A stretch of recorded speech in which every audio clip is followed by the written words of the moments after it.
So let's talk squad building because I've been hearing a lot of narratives surrounding Arsenal squad that we need to get two specialist players for every position.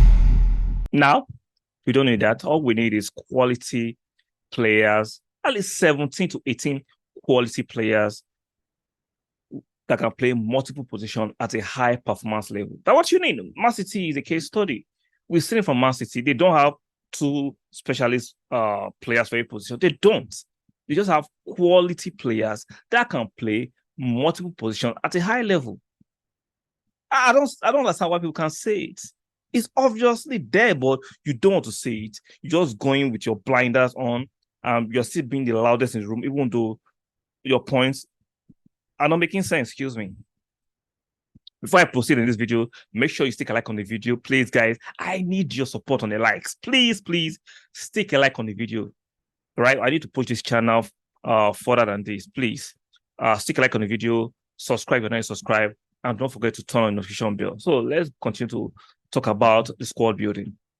Man City have 18, I'd say 17, 18 to 19 solid professional players that can play multiple positions. They don't have two players per position. That's a myth that you think.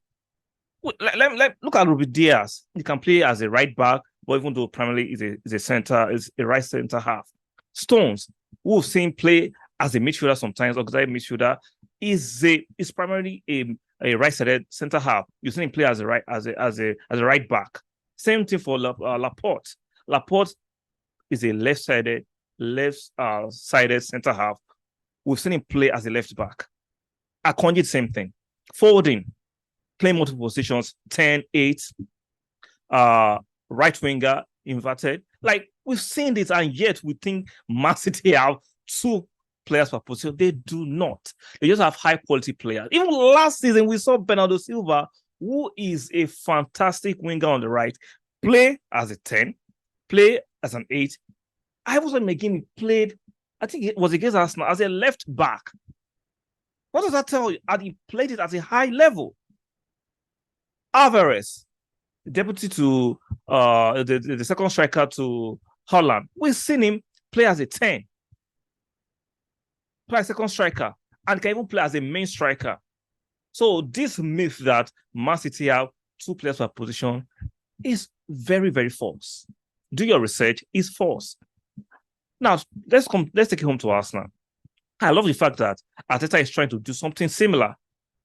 Last season, we know even though Keita did his best when he came in for Jesus, when Jesus was injured, in the first few games, it looked like we were not going to miss Jesus, but subsequently, we saw the performance level drop. It even affected the performance of Martinelli.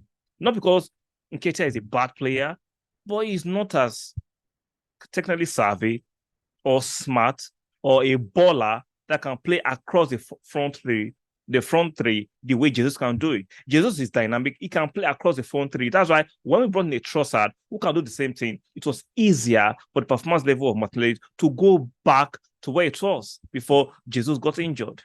Not because Keita is a bad player, but we know aside from playing as a penalty box striker, Keita cannot play across the front three. He can't. He can't give you the optimal level of performance across the front three aside from playing as a main striker. Even Saka, even though he hasn't played outside playing his favorite position, which is the right wing, we've seen him seasons play as an 8. There was a game against Man City a few years ago. Arteta used Saka as 8, at 8 or 9. Because he has a level of intelligence. Same thing Arteta is trying to do. Gabriel Magalhaes, even though he's a left-sided centre half, we've seen him play as an auxiliary left back when Zinchenko vacates that space and joins the midfield. Ben White, traditionally by default, is a right-sided centre half. We've seen him play predominantly throughout the season as a right back. So Arsenal are trying to build similar squad to Man City in a way that we have high-quality players who can play multiple positions. Meaning, even though when we switch it and we give certain players a rest, the people coming off the bench, the quality does not drop. The performance level does not drop. When Jesus wasn't there, I brought in Ketia, we could see that there was a drop in quality. Those of you that are criticizing the sign of Kai Havertz, it just makes me chuckle a little bit. Who would you prefer to come off the bench? Nketiah Or Kai Havertz. I understand he flopped at Chelsea. That's what you want to hear, right? He flopped at Chelsea, but we know Kai Havertz is an intelligent baller. He can play across the front three. He's very intelligent. He's quicker than most of you give him credit for. He's a smart player. Now, Leverkusen, he was a baller. That was why Chelsea bought him. But we've seen that for some reason in recent history, ballers and strikers at Chelsea, for some reason, do not perform. So you cannot write him off because of what he did at Chelsea. He's still 24 years old. He just clocked 24. For Arteta to believe in him, who is a manager, who sees him, who knows more than most of you, give him a chance. I'm going to give him a chance. Now, I'm not dumb enough to say Arteta will get everything right, but he has getting most of the things right. So I'm going to give that benefit of the doubt because he's the manager and he knows these players more than you know them. He has a team that studies players more than most of you. I'm not saying we as fans or content creators cannot actually have our input and opinion. We can.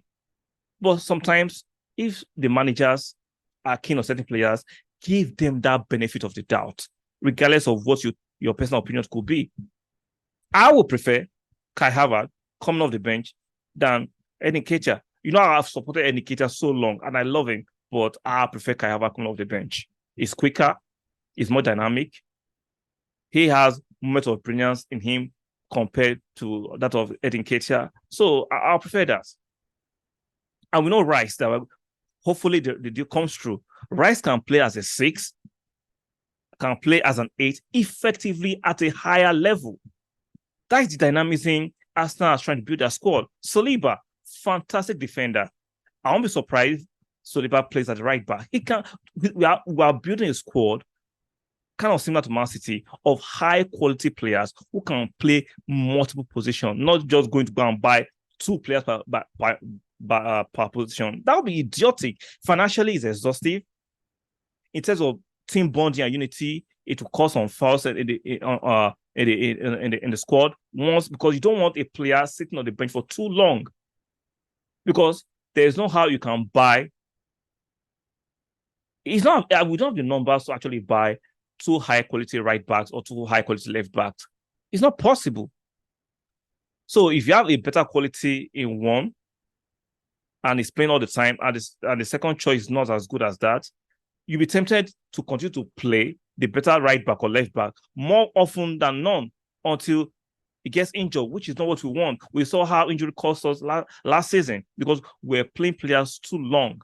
Now, but if you have quality, even though you have quality that can play multiple positions, it can help the likes of Saliba to rest. You bring in, you can push Ben White there, or if you sign Timber, you can put him there, and Saliba can have a rest, and nobody will be afraid of the quality of performance dropping if Saliba is not playing. Now, if Zinchenko is ill or is injured or needs a rest, you can bring in Tomiyasu to play there or Tierney to play there. If Gabriel is sick or is ill or is injured, you can bring Kivior to play there. In the midfield, Jorginho can play as a 6. So it's not by buying 2 players per position, because even though you buy 2 players per position, you'd still need luck when it comes to injuries. If those 2 players are injured, what happens then? That is why you need to buy players who can play multiple positions at a high level. That is the new trend. That is the new way to build a squad. So let me know in the comment section what you think. Do you think you still want to follow the old school way of buying 2 players per position, or Arteta's way and Pep's way, which is a brilliant way of buying or building a squad, of buying players who can play multiple positions at a very, very high level? Let me know in the comment section. Do not forget to subscribe to the channel if you're not yet subscribed yet.